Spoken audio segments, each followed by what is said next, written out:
Au nom du Père et du Fils et du Saint-Esprit, ainsi soit-il. Notre Père qui êtes aux cieux, que votre nom soit sanctifié, que votre règne arrive, que votre volonté soit faite sur la terre comme au ciel.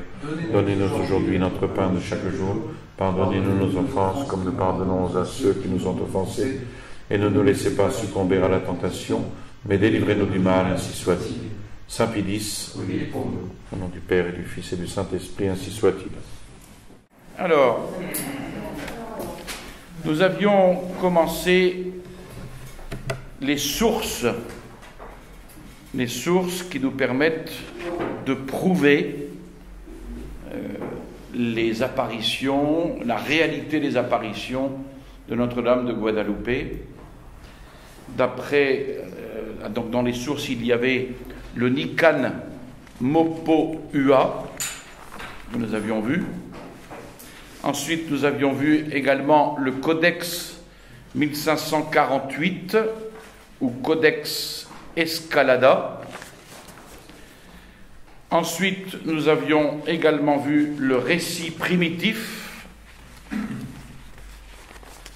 Puis, en quatrième point, le Codex Savile, ou Codex Tetlapalco. Et il nous restait à voir ce qu'on appelle la Tira de Tepechpan, dernière des sources, d'après donc les manuscrits. Ensuite, nous allons voir d'autres sources.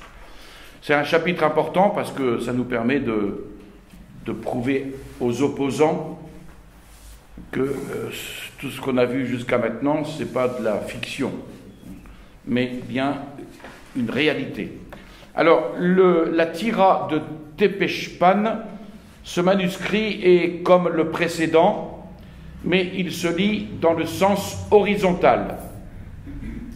Alors, il doit son nom, la Tira, c'est la bande, il doit son nom à l'endroit où on l'a trouvé, dans un lieu qui s'appelle Santa Maria Magdalena Tepechpan, dans la vallée de Mexico. Alors, c'est un papier de ficus, divisé en deux registres, inférieur et supérieur, par une ligne continue de petits cercles correspondant à chaque année. La représentation des années est plus complète. Alors il faut savoir que pour les Indiens, le cycle n'était pas le siècle de 100 ans, comme pour nous en Occident.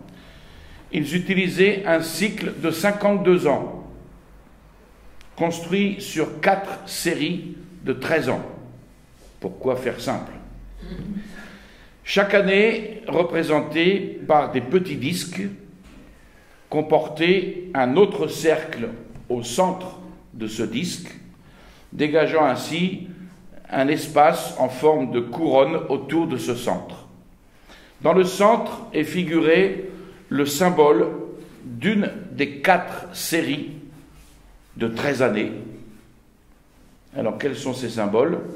Le lapin, Tochtli, le roseau, Akat, la pierre, Tekat, et la maison, Kayi. Alors, sur la couronne du disque était figuré par des petits points un nombre de 1 à 13. Ainsi, on avait 1 Tochtli, 2 Akat, 3 Tekat, 4 Kayi, 5 Tochtli, 6 Akat, etc., etc. La combinaison initiale, un Tochtli, c'est-à-dire un lapin, ne revenant que tous les 52 ans, ce qui permettait un meilleur repérage dans le temps qu'une simple succession d'années. Et c'est le père Mariano Cuevas qui a attiré l'attention sur ce codex, y voyant également une évocation très parlante des apparitions de la Guadalupe. Le registre supérieur est consacré aux événements survenus dans la seigneurie de Tepechpan, et le registre inférieur est dédié à l'histoire de Mexico, Tenochtitlan, la capitale. Alors, ce manuscrit comporte l'évocation de faits, d'histoires, corroborés par d'autres sources à partir des années 1300 jusqu'aux alentours de 1590. Et puis on a ajouté plus tard, en chiffres arabes, au-dessus de chaque disque d'année, la date lui correspondant et quelques inscriptions en nahuatl, mais écrites en caractère latin auprès de certains des dessins et symboles. Or, aux années 1530-1531 est nettement représentée au registre supérieur une sorte de procession comprenant 3 personnes, toutes les 3 tournées vers la droite. Ce sont de gauche à droite un évêque mitré et armé d'une crosse épiscopale. Devant lui marche un soldat à chemise bleue et bas rouge, portant chapeau et armé d'une lance, une main pointant son index vers le personnage qui le précède, celui-ci vêtu d'une cape rouge, d'un costume bleu et d'un chapeau noir. Alors, les 3 personnages, pris ensemble, forment la procession classique. La croix en tête, le personnage le plus digne en queue, en l'occurrence l'évêque. Le père Cuevas l'avait interprété ainsi, y voyant probablement le transfert solennel du manteau de Juan Diego de l'église cathédrale de Mexico à la colline de Tepeyac, événement qui eut lieu, selon la tradition, 14 jours après la dernière apparition, donc le 26 décembre 1531. Une ligne rouge, un peu en biais, relie la figure de l'évêque au disque de l'année 1530. Et le texte qui longe cette ligne explique clairement qu'il s'agit du départ de frère Juan de Zumárraga pour la Castille, afin d'y être consacré évêque de Mexico. Et puis une autre ligne rouge qui tombe directement du disque de la même année sur le personnage central, celui qui tient une lance, et le texte correspondant indique qu'il s'agit de Hernán Cortés à Mexico, du retour de Hernán Cortés à Mexico. Alors, petit détail intéressant, l'inscription le désigne par le titre de marquis de la vallée d'Oaxaca, qui lui a été conféré en 1529. La date mentionnée ici pour ce retour est conforme à celle que nous donnent d'autres documents, et le 3e personnage se trouve pratiquement à la verticale du disque de l'année 1531. Mais aucune ligne rouge ne le relie directement à quelque disque que ce soit. Alors le texte correspondant, très effacé, nous apprend qu'il s'agit de l'arrivée du président de la seconde audience, c'est-à-dire du président du second gouvernement local, nommé par le roi d'Espagne, Sébastien Ramirez de Fuenleal, évêque de Saint-Domingue, arrivé à Mexico le 23 septembre 1531. Cependant, il y a un autre dessin au-dessus des têtes des 3 personnages et sous les disques des années 1530-1531. Il s'agit d'un aigle représenté de profil. De son bec sort une petite volute bleue ornée de petits points dorés, brillants comme des pierres précieuses. Et ces petites volutes, comme par quantité d'autres manuscrits indiens, correspondent aux bulles de nos bandes dessinées. À cette différence près qu'elles ne pouvaient contenir aucun texte, puisque les Indiens n'avaient pas d'écriture. Elles indiquent donc que ce personnage, ici cet aigle, parle. Les pierres précieuses inscrites dans la volute précisent seulement que ce qu'il dit est très important. Or, il faut se souvenir que le nom aztèque de Juan Diego, c'est, vous vous rappelez, celui qui parle comme un aigle. On a donc là, en fait, la transcription exacte en image du nom indien de Juan Diego. Or, cet aigle dit des choses très importantes en 1531. Eh bien, à nous de conclure. Voilà le dernier manuscrit dont il fallait parler. Ensuite, nous avons comme source des pièces archéologiques. Tout d'abord, des médailles. Depuis quelques années, on a retrouvé des traces des expéditions venues du Mexique vers la Floride, la Louisiane, la Caroline et la Géorgie. Fernando de Avilés fonda sur l'île de Parris la ville de Santa Elena. Or, on vient de faire des fouilles fort intéressantes pour notre sujet sur l'emplacement de l'un de ces postes espagnols sur le terrain de golf de la marine américaine de l'île de Parris. Et il y a maintenant tout un musée de médailles, de cœurs, de crucifix, et parmi tous ces objets de piété, une petite médaille d'environ 7 cm de diamètre qui représente très nettement la Vierge de Guadalupe. Il faut savoir que la base espagnole fut abandonnée en 1587, ce qui prouve que cette médaille fut fondue en plein XVIe siècle, donc peu après les apparitions. Le rôle éminent de Mexico explique que ces médailles de la Guadalupe aient pu être diffusées jusque dans des régions fort éloignées comme les Philippines ou même le Japon à Nagasaki. Et ces dernières se trouvent d'ailleurs exposées au musée de Ueno au nord de Tokyo. Bon, c'est un autre élément qui sert de preuve. Ensuite, on a ce qu'on appelle la plaque de Kusawati. C'est dans l'État américain de Géorgie, sur l'emplacement de l'ancienne fondation de Santa Catalina, on a retrouvé divers objets de piété, dont divers portraits de saints sur bois et surtout une plaque de cuivre qui pourrait bien représenter l'apparition de la Sainte Vierge à Juan Diego.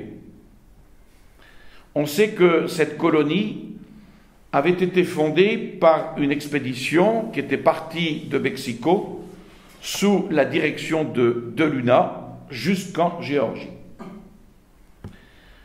Les Espagnols ne restèrent à Cosa que de juillet à novembre 1560, ce qui implique pour cette plaque une date encore plus proche des apparitions elles-mêmes. On la date d'environ 1558. Donc il s'agit d'une plaque de cuivre, repoussée à froid, fondue à Mexico, emportée par l'un des membres de cette expédition.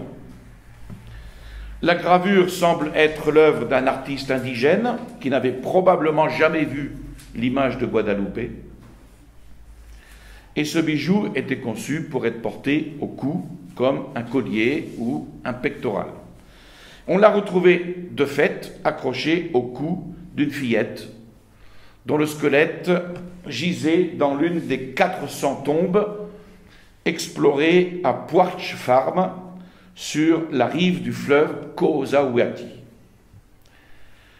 Plusieurs éléments de cette composition correspondent bien à ce qu'a pu être l'entretien de Juan Diego avec la Mère de Dieu.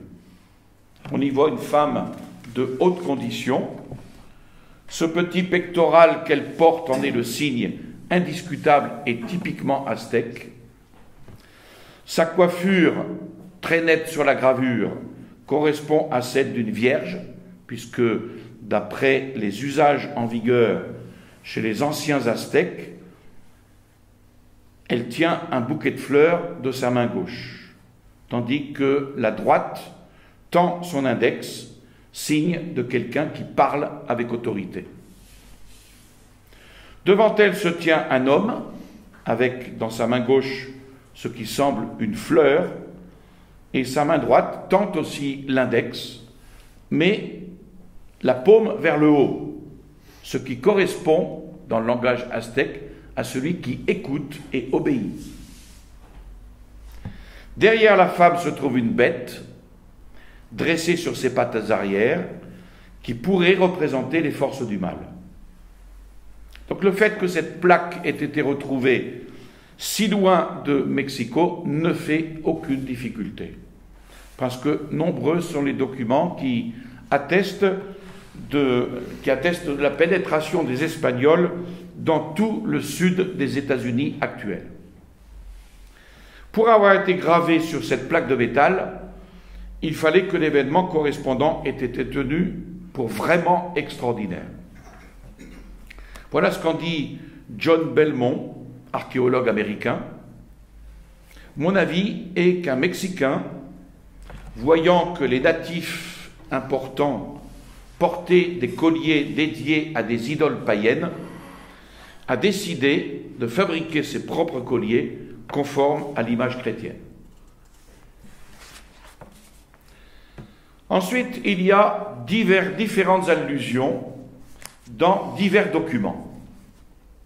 Tout d'abord, les sources, ce qu'on appelle les sources perdues.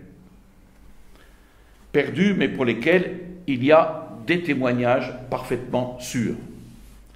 Ainsi, le père Becerra Tonco, qui est né à Taxco en 1602, put consulter, nous affirme-t-il dans son ouvrage qui s'appelle Felicidad de Mexico, le bonheur de Mexico,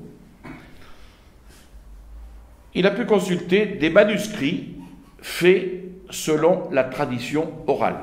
Voilà ce qu'il dit: je dis et affirme que parmi les événements mémorables qu'écrivirent les naturels savants et anciens du collège de la Sainte-Croix de Tlatecolco, qui pour la plupart étaient fils de seigneurs importants de vassaux, il y avait peintes en images, pour ceux qui ne savaient pas lire, nos caractères, et avec des lettres pour ceux qui pouvaient lire notre alphabet, l'apparition miraculeuse de Notre-Dame de Guadalupe et son image bénie.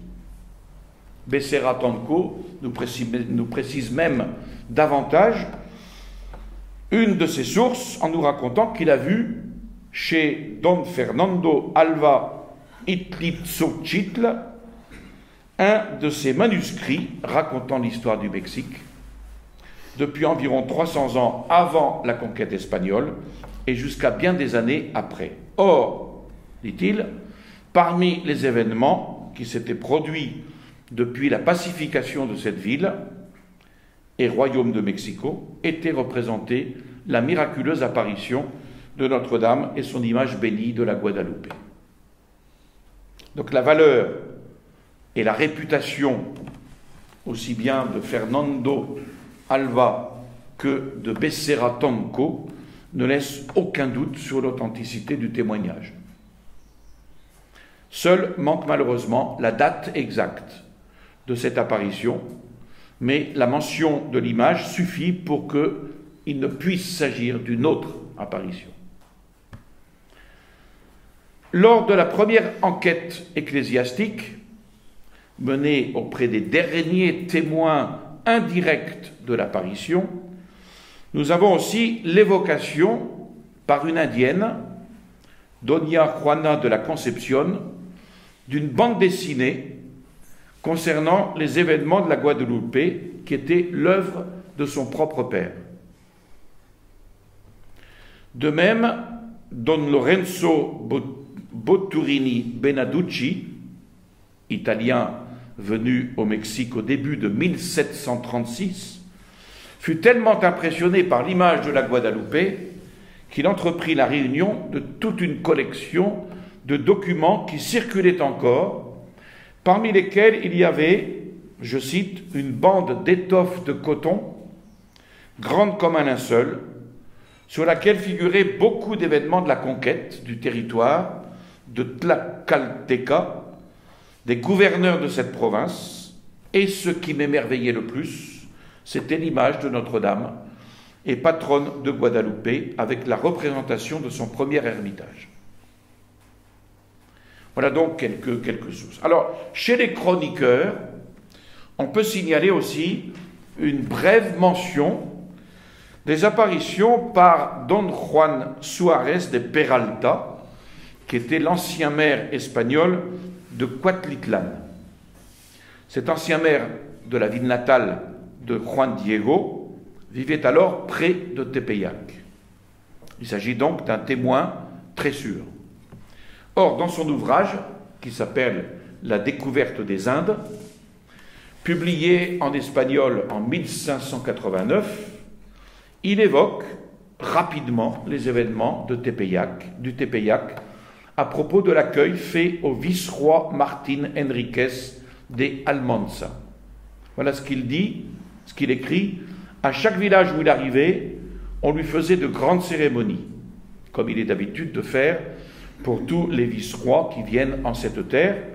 Et ainsi, il arriva à Notre-Dame de Guadeloupe, qui est une image très vénérée, tout près de Mexico, laquelle a fait beaucoup de miracles. Elle apparut au milieu de quelques rochers, et à cette dévotion accourt la terre entière. Donc il écrit ça, vous voyez, en 1589. On a également le témoignage d'Andrés de Tapia, le compagnon de Hernán Cortés, non selon ses propres mots, malheureusement, mais à travers l'historien Francisco Fernández del Castillo, qui a pu exploiter les documents laissés par le conquistador. Il écrit ceci: « Cette année-là, le seigneur empereur envoya l'illustrissime don frère Juan de Zumarraga, religieux franciscain, comme premier évêque, et ainsi Fernand Cortés et Andrés de Tapia construisirent la première cathédrale à l'endroit où Fernand Cortés planta la première croix sur le lieu où s'étaient déroulées fêtes, bals et sacrifices du démon. L'an 31 apparut au Seigneur, évêque Zumarraga, Notre-Dame de Guadeloupe, qui, comme reine et dame, couronna cette œuvre, et après lui avoir bâti un temple et l'y avoir installé, Cortés et Tapia décidèrent de se lancer à la conquête de l'autre nouveau monde de la Californie. Un peu plus loin, le même texte insiste, répétant que, je cite, « L'an du Seigneur 1531 apparut la très sainte Vierge de Guadeloupe, s'imprimant sur l'ayate de Juan Diego, indien du village de San Juanico, dépendance de Tlatelolco, le 12 décembre de la dite année. » Voilà ce qu'en disent les chroniqueurs. Ensuite, il y a les annales.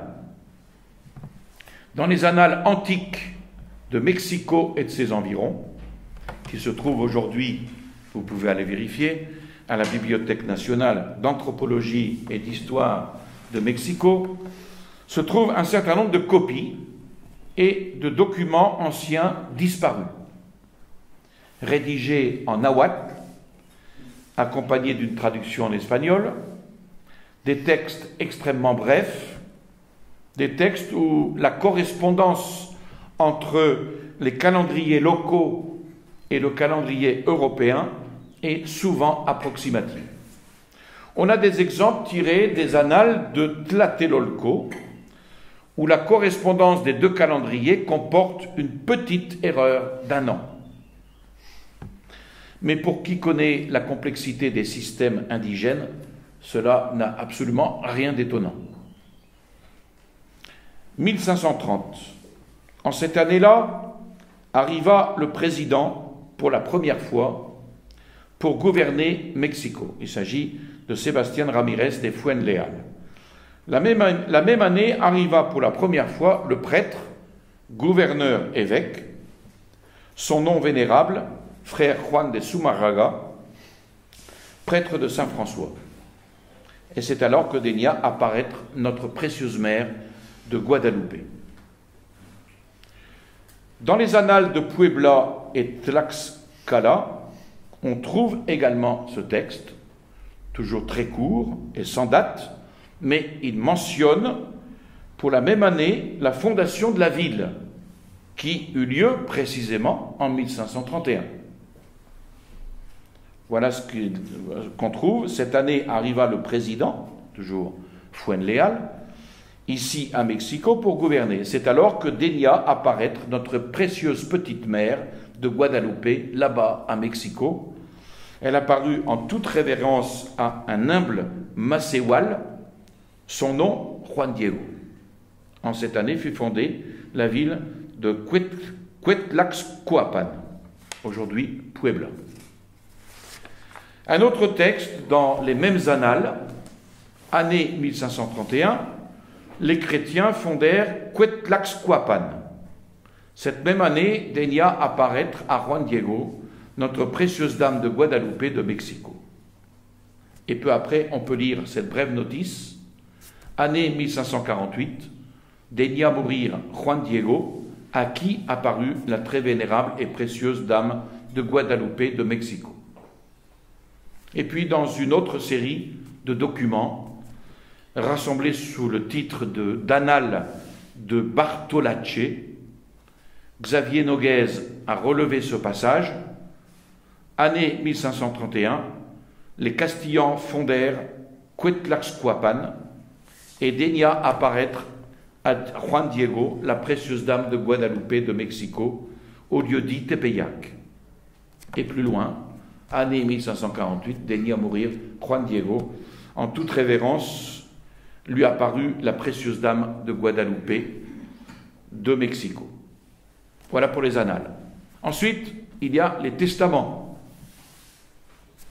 qui sont des copies, les originaux n'ayant pas résisté à l'usure du temps. L'un d'eux date de 1559.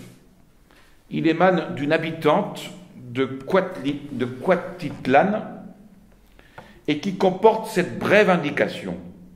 Ici daigna grandir le jeune Juan Diegotzin. Plus tard, il daigna se rendre à Santa Cruz Tlaquepaque, près de San Pedro, pour se marier.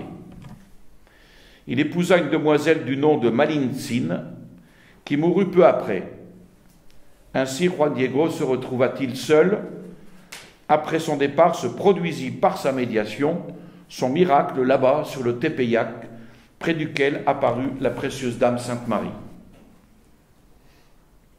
Dans deux autres testaments sont souvent invoqués, mais la façon dont ils sont rédigés ne précise pas s'il s'agit de la Guadalupe de Mexico ou de l'Espagne. Ce qui a incité donc un certain nombre de chercheurs à écarter leurs témoignages. Cependant, il y a quand même des raisons sérieuses de penser qu'il s'agit bien de celle du Mexique. Le premier de ces testaments porte par exemple la date de 1537, rédigé par Bartolomé López, un des conquistadors.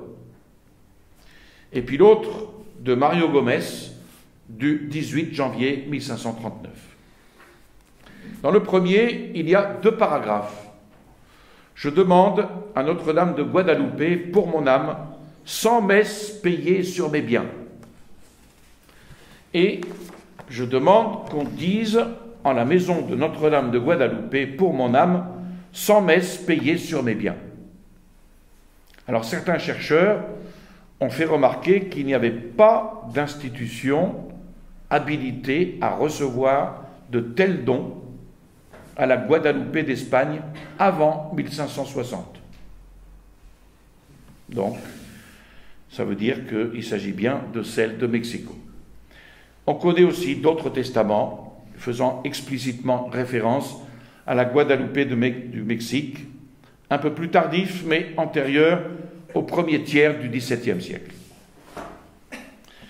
On a aussi les descriptions des voyageurs, qui sont intéressantes. Descriptions qui ne mentionnent pas directement les apparitions, l'image miraculeuse ou Juan Diego, mais qui se réfère à l'existence d'une chapelle ou d'un sanctuaire dédié à Notre-Dame de Guadalupe sur la colline de Tepeyac. Exemple, dans le récit de la conquête du Mexique par Bernal Díaz del Castillo, entre 1560 et 1568, il y a 2 mentions très explicites d'un tel culte. Il parle par exemple des ordres donnés par Cortés à Sandoval, et il écrit « Ensuite Cortés ordonna à Gonzalo de Sandoval de le laisser aller à Iztapalapa et d'aller par voie de terre encercler une autre chaussée qui va de Mexico à un village appelé Tepeaquilla, où ils invoquent aujourd'hui Notre-Dame de Guadalupe et où il y a eu tant de saints miracles. »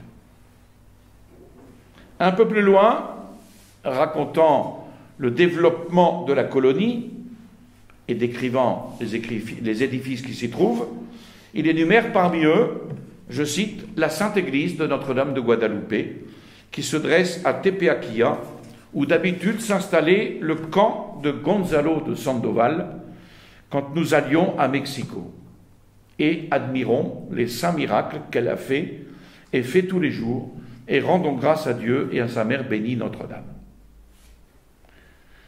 Le premier passage de l'auteur en ce lieu, datant de 1558, prouve que dès cette date, un culte important s'était déjà développé sur la colline de Tepeyac. Ceci nous amène 20 ans après le testament de Maria Gomez et 21 ans après celui de Bartolomé Lopez. Or, dans ces deux évocations de cette église, Bernal Díaz del Castillo mentionne chaque fois les nombreux miracles qui eurent lieu. Alors, pour qui connaît un peu le mécanisme, entre guillemets, de ces sanctuaires, il est très clair que cette église était construite sur le lieu même des apparitions. Il y avait donc déjà bien, seulement 20 ou 21 ans après les testaments cités précédemment, un sanctuaire dédié à Notre-Dame de Guadalupe, et ce sanctuaire était établi sur un lieu d'apparition où de nombreux miracles s'étaient produits. Dès lors, il n'y a pas de doute possible, ces 2 testaments de 1537 et de 1539 sont bien des témoins du culte de la Vierge de Guadalupe au Mexique, 6 et 7 ans seulement après les apparitions. Vers la fin du XVIe siècle, on peut encore citer des sermons en nahuatl qui semblent l'œuvre des jésuites et portent directement sur Notre-Dame de Guadalupe, ses apparitions et l'image miraculeuse de son image. Et puis enfin, en 1599, à l'occasion d'une sécheresse qui désolait toute la région, les jésuites organisèrent un pèlerinage avec les élèves de leur collège au sanctuaire de Tepeyac. Ensuite, il y a la Bibliothèque nationale. Il y a les archives de Chareney, d'Alphonse Pinard et de l'abbé Brasseur de Bourbourg. Il y a le fonds ancien dont José Ramirez dressa en 1855 le catalogue demeuré inédit. Et ce fonds est principalement constitué par la collection que Joseph Aubin rapporta du Mexique en 1840. Cependant, Aubin, craignant que la douane, le fameux douanier, craignant que la douane de Veracruz n'examinât ses bagages et ne fît main basse sur ses collections de documents historiques, s'ingénia à les diviser, les mélanger, afin que ce mélange confus ait l'air d'un amoncellement de papier sans valeur.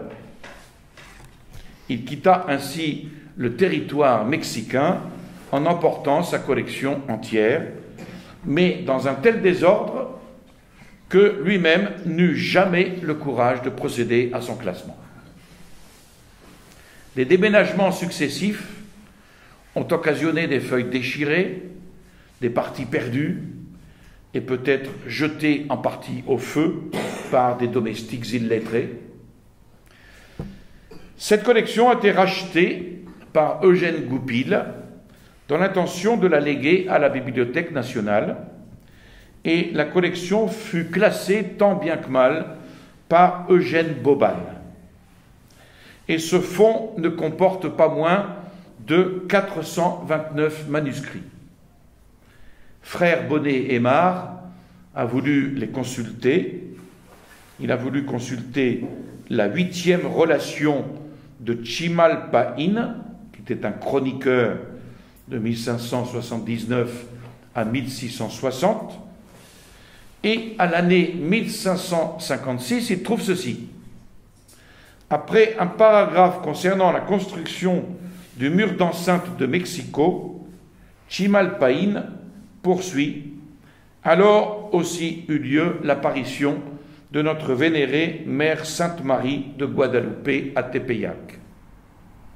Et frère Bonnet-Aymar ajoute que le texte, je cite, figure en toutes lettres dans la traduction française publiée à Paris en 1889 par René Siméon. D'ailleurs, ajoute-t-il, tous les guadalupanologues le connaissent et le citent constamment.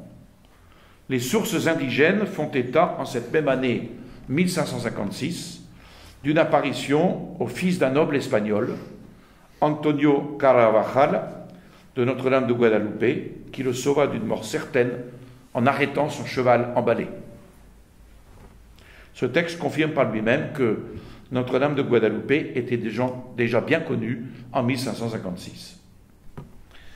Il y a encore un autre document primordial, à cause de sa date et de ses garanties d'authenticité. C'est encore frère Bonnet-Aymar qui en a fait la découverte dans ce même fonds mexicain de la Bibliothèque nationale. C'est le testament de Gregoria Maria. L'introduction précise que la traduction en a été faite sur l'ordre du seigneur archevêque de Mexico et Tolède, Don Francisco Lorenzana. Le texte est assez solennel. Au nom du Père, de Dieu le Fils et de Dieu le Saint-Esprit, 3 personnes en un seul Dieu tout-puissant, aujourd'hui, samedi 11 mars 1559, j'affirme et je parle en ma maison Copalcoatitlan, que m'a laissé mon père, Juan Garcia, et ma mère, Maria Martina, dans ce village de Saint-Bonaventure, Coatitlan, qui est ma propre patrie. Et dans ce testament, Gregoria Maria, après avoir réservé les droits de ses fils sur cette terre de Coatitlan, précise aussitôt, je cite, où fut élevé le jeune Juan Diego, qui épousa ensuite une demoiselle du nom de Marie, à Santa Cruz Tlacpac, près de San Pedro. Cette demoiselle mourut peu de temps après, et Juan Diego resta seul. Et quelques jours après, c'est par lui que se fit le miracle là-bas, à Tepeyacac, où apparut la bienheureuse reine Sainte-Marie, dont nous voyons l'image aimable à Guadeloupe, qui est véritablement nôtre, et de notre village de Coatitlan.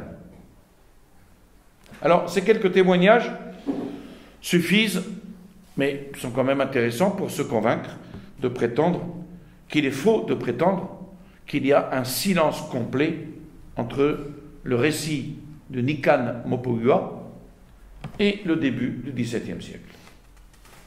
Il serait quand même injuste de n'accorder systématiquement aucune valeur à ces témoignages. Il y a ensuite les informations de 1666. Courant XVIIe siècle, les autorités religieuses ont voulu commémorer dignement ce miracle extraordinaire que Dieu avait accordé à leur pays. Elles demandèrent alors au pape Alexandre VII l'autorisation de faire du 12 décembre un jour de fête avec célébration d'un office propre. Rome réclama un rapport circonstancié sur l'ensemble des événements.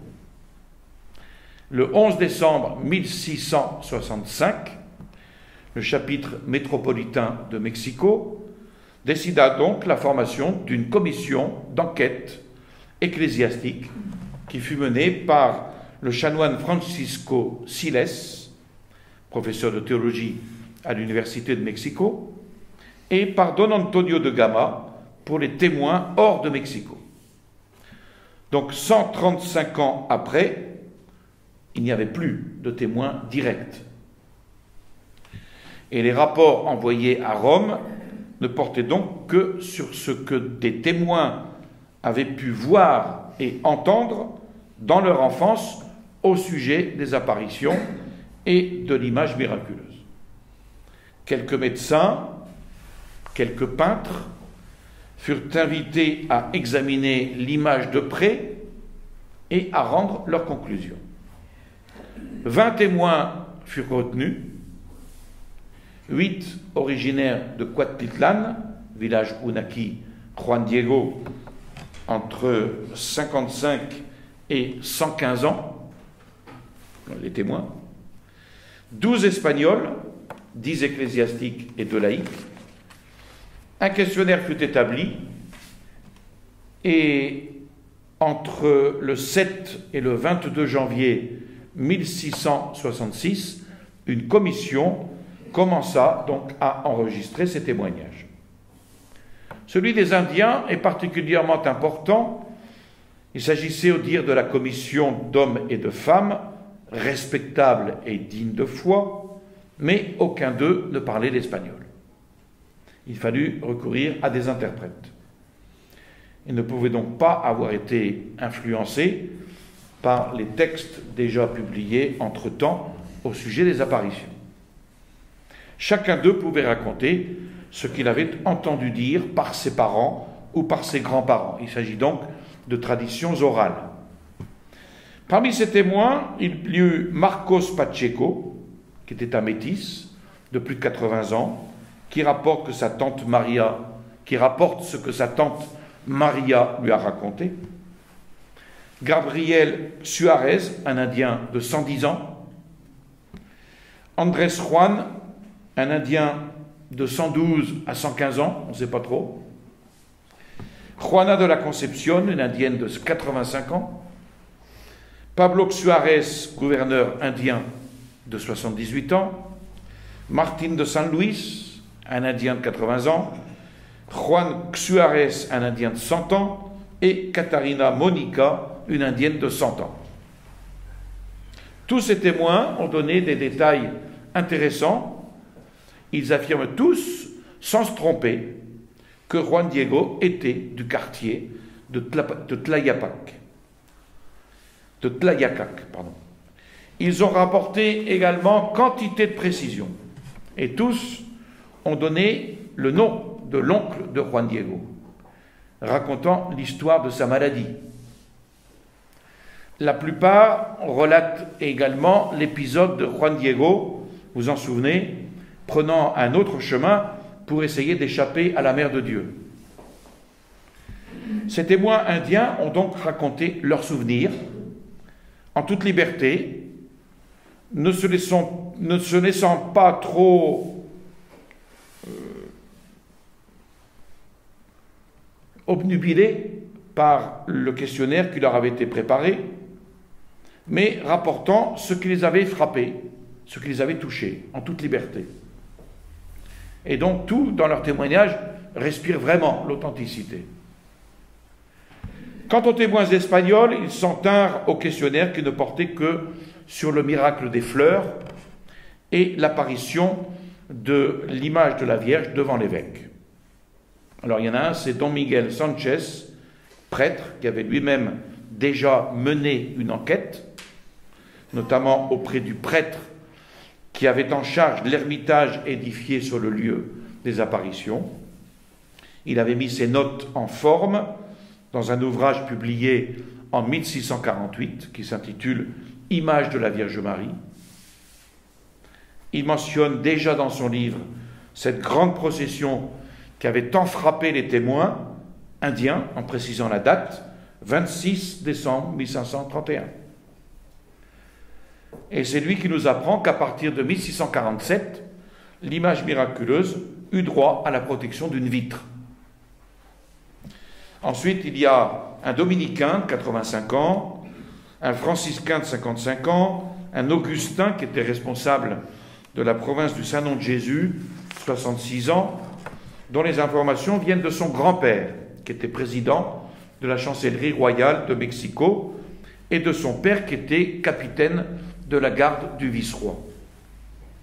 Ensuite, un frère de 61 ans, qui était professeur de théologie à l'université royale, un autre frère, Carmélite Deschaux, de 65 ans, le maire ordinaire de Mexico, 81 ans, le neveu de l'empereur Moctezuma, Moctezuma II, 61 ans, Luis Becerra Tanco, dont on a parlé, 61 ans, recteur de langue mexicaine à l'université royale. Il remit le 22 mars 1666 à la commission d'enquête un papier. Il s'agit d'une véritable enquête menée pendant des années auprès des témoins, avec l'aide également de peintures, d'inscriptions des indigènes et d'écrits datant du siècle où se produisit le miracle.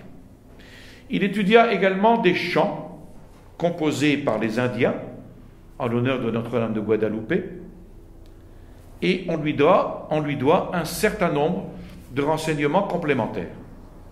Par exemple, le 9 décembre, pour la date de la première apparition, confirmant qu'il s'agissait d'un samedi et que c'était très tôt le matin.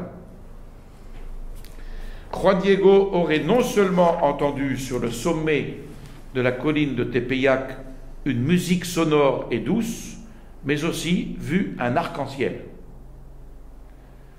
Becerra Tanco confirme bien l'épisode que l'on trouve dans le Nican Mopoyua, des serviteurs de l'évêque envoyés pour suivre Juan Diego et voir qui vraiment il rencontrait, mais il précise qu'il s'agissait de 2 personnes de sa famille. Et lorsqu'ils revinrent, un peu dépités d'avoir perdu sa trace, ils l'accusèrent de sorcellerie. Le mardi 12, lorsque la Sainte Vierge surprend Juan Diego alors que celui-ci essayait de lui échapper, cette 4e apparition aurait eu lieu, d'après Becerra Tanco, à l'endroit où surgit une petite source d'eau salée, aujourd'hui connue sous le nom de El Pocito, la petite source. Enfin, Becerra confirme la tradition de la continence gardée par Juan et Maria Lucia après leur baptême, et il donne même des dates précises, 1474 pour la naissance de Juan Diego, 1524 pour son baptême et 1548 pour sa mort à l'âge de 74 ans. Est-ce que je peux demander l'heure, s'il vous plaît? Moins 5. Il est 9h moins 10. Alors, il y a maintenant quelques témoignages plus tardifs. Tous ces témoignages dont on a parlé là, recueillis en 1566, furent envoyés donc à Rome. Mais que ce soit négligence de la curie, ce qui peut exister, ou pour quelque autre motif, aucune nouvelle ne parvint de la pétition adressée au siège apostolique. Le 11 décembre 1720, il a fallu de la patience, en rangeant les papiers des archives archiépiscopales, on trouva un exemplaire de toutes ces informations qui avaient été données. À cette occasion, Don José de Lizardi y Valle, trésorier du sanctuaire de Guadalupe, sollicita de l'archevêque, José de Lanciego y Aguilar, qu'une nouvelle information fût recueillie afin de renouveler auprès de sa sainteté la supplique qui lui avait été faite de pouvoir célébrer le 12 décembre avec messe et office propre la fête de Notre-Dame de Guadalupe. Cette enquête nouvelle ne fut réalisée qu'en 1723. Il faut aussi signaler le travail de l'historien Beneducci Botturini, publié en 1746, dont on a parlé tout à l'heure, Histoire de la Nouvelle-Espagne d'après des documents du XVIe siècle. Il mit 7 ans pour réunir, entre autres, une liste de 31 sources confirmant les apparitions de la Sainte Vierge. Alors, il faut tirer une conclusion de toutes ces sources. Grâce à la réunion de tant de témoignages désormais indiscutables, il n'est plus possible de nier que la naissance de cette dévotion à la Vierge de Guadalupe remonte bien à l'époque transmise par la tradition. Voilà pour les sources. J'en finis avec les sources. Maintenant, je commence une autre partie que nous terminerons, et là, je vous certifie que nous terminerons le mois prochain. Alors voici un premier aperçu. Les oppositions à travers l'histoire. D'abord, l'ancien culte païen. J'en ai pas pour longtemps. Non, je peux fermer la porte. Ah oui. Est-ce que l'évêque Zumarraga aurait imposé définitivement et dans l'allégresse le nouveau culte de Notre-Dame de Guadalupe? Les réactions du clergé furent très vite négatives. Non pas par rationalisme, mais que la Sainte Vierge ait eu l'idée d'apparaître à un indigène à peine catéchisé était pour les missionnaires totalement invraisemblable. Ces missionnaires étaient venus au Mexique pour apporter la vraie religion et le vrai Dieu. C'était donc à eux d'instruire le peuple. Et voilà que la Mère de Dieu aurait court-circuité leur autorité pour s'adresser directement à un indigène. Zumarraga était arrivé depuis peu au Mexique. Il ne connaissait pas le nahuatl. Le dialogue entre lui et Diego s'était fait par le truchement d'un interprète. Il n'y avait eu aucun témoin direct des apparitions, et pour la formation de l'image de la Vierge sur le manteau, les témoins étaient fort peu nombreux. L'évêque s'était un petit peu laissé abuser par quelques tours de sorcellerie indigène. C'était l'explication la plus probable, et sous l'apparence d'un nouveau culte, il s'agissait plutôt d'un retour souterrain au paganisme. Voilà ce que pensaient les missionnaires. En effet, jusqu'à l'arrivée des Espagnols, un culte païen était célébré sur cette même colline de Tepeyac, celui de la déesse Cihuacuatl, que tout le monde appelait, on l'avait vu, Tonantzin, signifiant notre mère.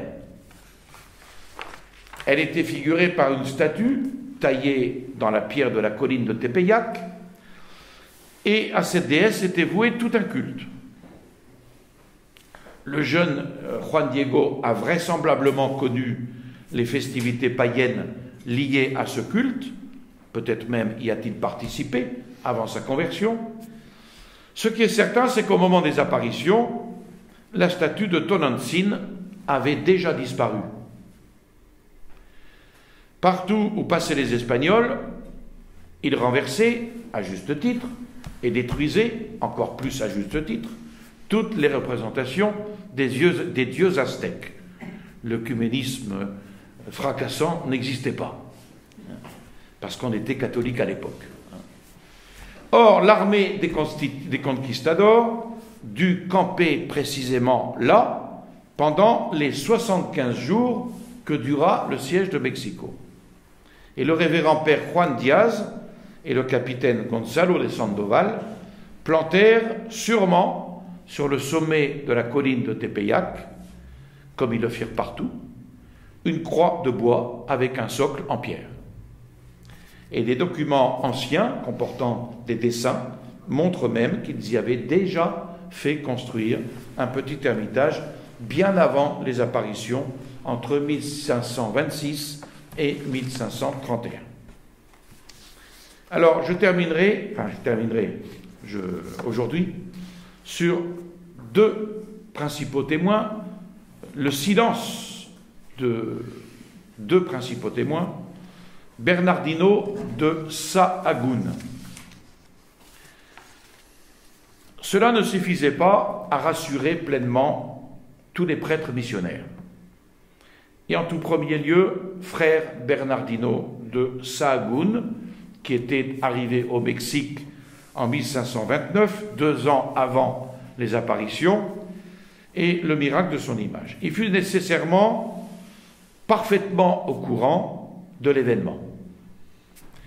Il connut fort bien l'évêque Zumarraga, mais aussi Juan Diego et son cousin Juan Bernardino.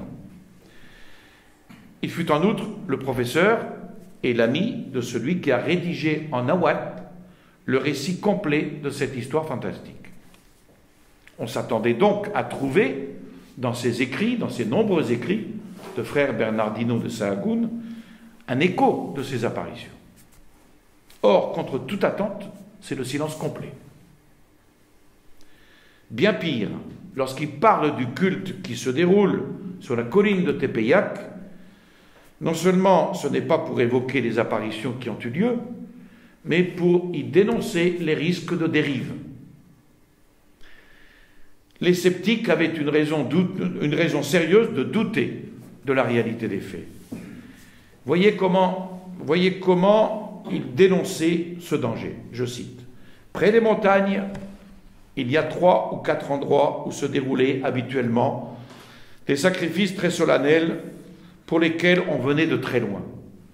L'un d'eux se trouve ici, à Mexico, où se dresse une petite colline du nom de Tepeacac et que les Espagnols appellent Tepeaquilla. Elle s'appelle maintenant Notre-Dame de Guadalupe. À cet endroit, il y avait un temple dédié à la Mère des Dieux qu'ils appelaient Tonantzin.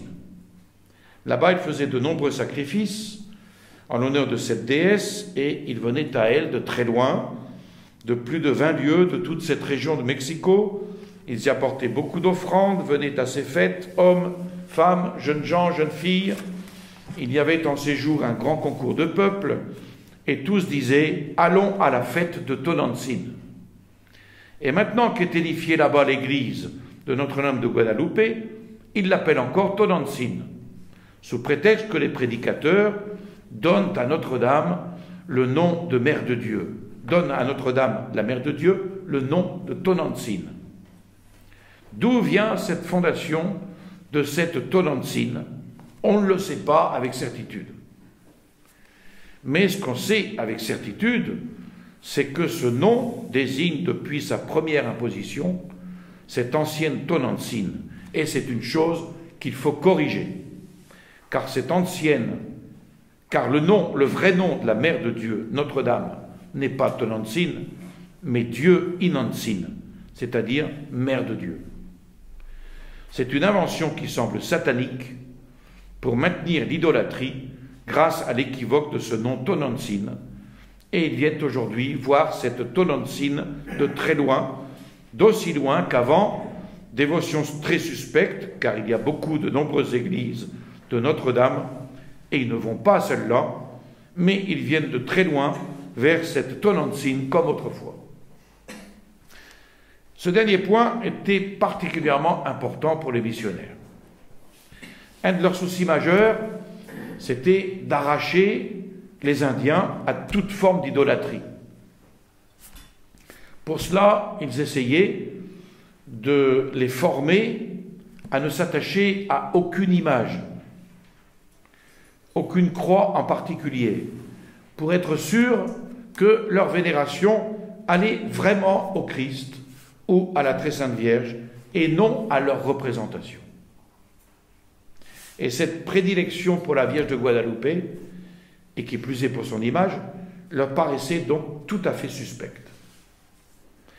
Dans tout ce texte, le passage qui donne le plus de raisons de penser que frère Bernardino ne croyait pas à l'authenticité des apparitions, c'est cette petite phrase. D'où vient cette fondation de cette Tonantzin? On ne le sait pas avec certitude. Qu'est-ce que Sahagún, frère Bernardino, voulait dire par là? Pendant longtemps, ce texte a vraiment fait difficulté. S'agit-il de la nouvelle Église ou de l'ancien culte? Mais même si c'était vraiment le culte de la Guadeloupe qui était visé, il faut replacer ce texte et cette petite phrase dans son contexte.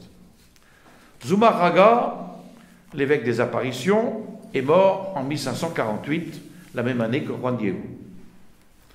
Au moment où Bernardino de Sahagún aurait écrit le texte, le siège épiscopal était vacant. Et le provincial des franciscains était Francisco de Bustamante. Or, un certain nombre de missionnaires craignaient de plus en plus qu'une confusion ne s'installât à la faveur de ces pèlerinages et de ces traductions de termes chrétiens dans les langues locales. En l'absence d'évêques pendant 4 ans, ce sont les provinciaux des ordres religieux qui exerçaient en fait l'autorité. Et dans ce climat de réserve extrême, ils restaient plutôt dans l'expectative. En 1552, la situation change complètement. Dès son arrivée à Mexico, le nouvel archevêque, frère Alonso de Montúfar, dominicain, trouve que les franciscains exercent une influence excessive dans le diocèse et la ville de Mexico. Et il leur retire la responsabilité d'un 6e des églises dont ils avaient la charge, et parmi elles, celle du sanctuaire de la Guadeloupe. C'est désormais à un prêtre séculier qu'elle est confiée. Il considère ainsi que ce sanctuaire a été trop négligé et il entreprend la construction d'une nouvelle église. Il fait tout pour la diffusion du culte de la Vierge de Guadeloupe, que plus tard certains historiens en feront même l'initiateur de cette dévotion, omettant complètement le rôle du premier évêque de Mexico. Le 6 septembre 1556, donc, le nouvel archevêque prononce un sermon en l'honneur de la Très Sainte Vierge Marie et de sa présence sur la colline de Tepeyac. Et au cours de ce sermon, il rappelle qu'au concile du Latran, au cours d'une session, 2 choses furent ordonnées sous peine d'excommunication réservée au souverain pontife. La première était que personne ne diffamât les prélats, et la seconde que personne ne prêcha de miracles faux ou incertains. L'évocation de ces décrets du concile n'avait guère de rapport avec la dévotion envers Notre-Dame de Guadeloupe. Mais en revanche, elle révèle les tensions qui existaient déjà dans la cité. 2 jours plus tard, le 8 septembre, en la fête de la Nativité de la Très Sainte Vierge, l'archevêque Alonso de Montúfar se rend personnellement à l'Ermitage sur la colline pour expliquer aux néophytes, par l'intermédiaire d'un interprète, comment ils devaient comprendre la dévotion à l'image de Notre-Dame. Comment ils n'honoraient ni le tableau, ni la peinture, mais bien l'image de Notre-Dame pour ce qu'elle représentait, la Vierge Marie Notre-Dame. Alors, pour les franciscains, qui se montraient depuis la mort de Zumarraga de plus en plus réticents envers ce sanctuaire marial, c'était l'approbation du culte de la Guadeloupe, de la part de la plus haute autorité de l'Église locale. La réaction ne se fit pas attendre. En ce même jour, le provincial des franciscains, frère Francisco de Bustamante, prononça un sermon dans la grande chapelle franciscaine de Saint-Joseph des Indigènes. Et il profita de l'occasion pour expliquer la position des religieux de son ordre devant les plus hautes autorités civiles et religieuses du pays.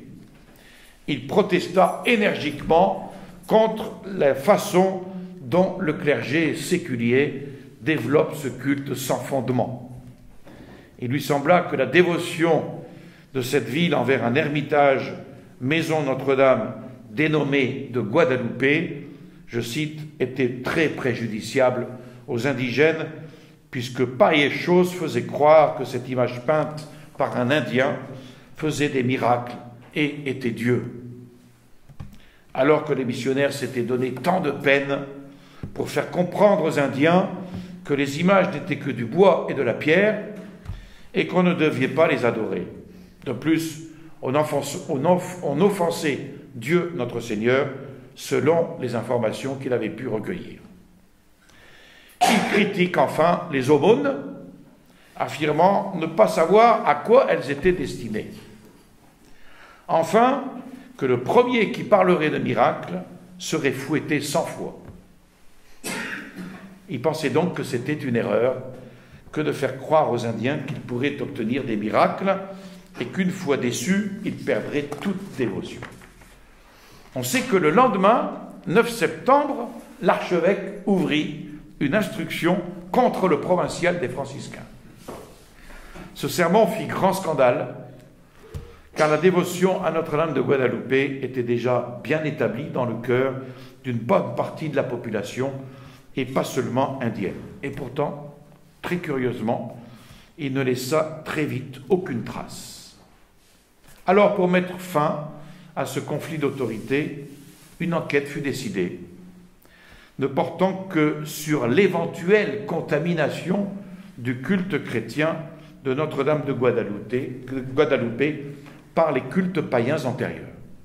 Probablement, dans le souci quand même de ne pas aggraver le conflit de personnes, cette enquête ne comporte aucune allusion aux apparitions et ne mentionne pas une seule fois le nom de Juan Diego.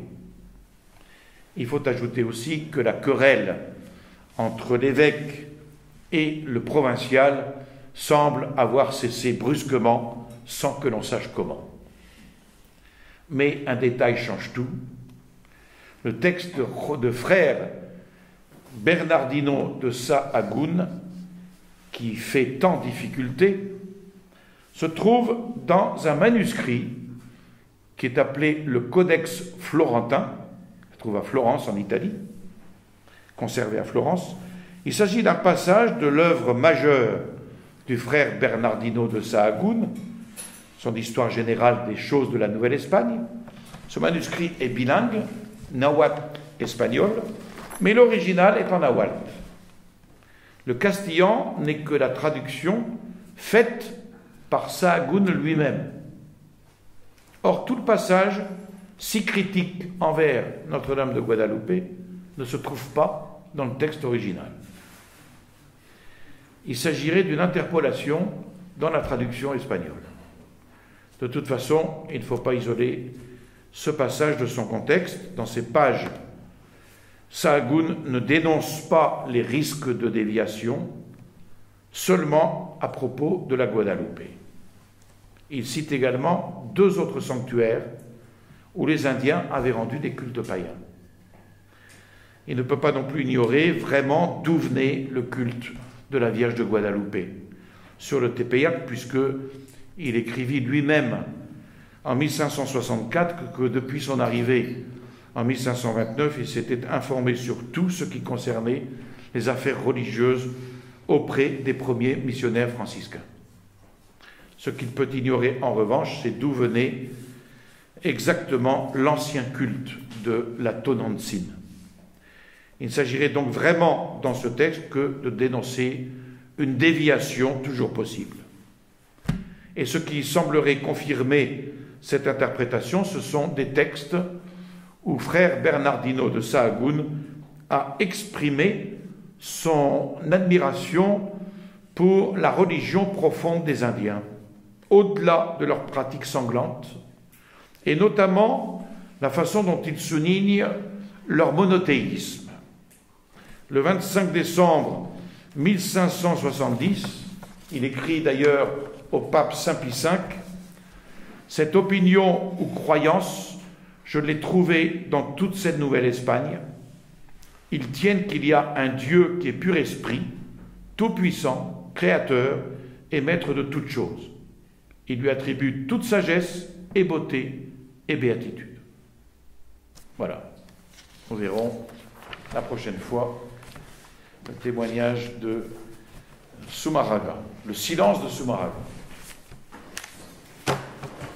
Et je vous promets, je terminerai la prochaine fois. C'est sûr, certain. Comment? C'est sûr. Et certain. Je vous salue Marie, pleine de grâce, le Seigneur est avec vous. Vous êtes bénie entre toutes les femmes, et Jésus, le fruit de vos entrailles, est béni. Sainte Marie, Mère de Dieu, priez pour nous pauvres pécheurs, maintenant et à l'heure de notre mort, ainsi soit-il. Au nom du Père et du Fils et du Saint-Esprit, ainsi soit-il.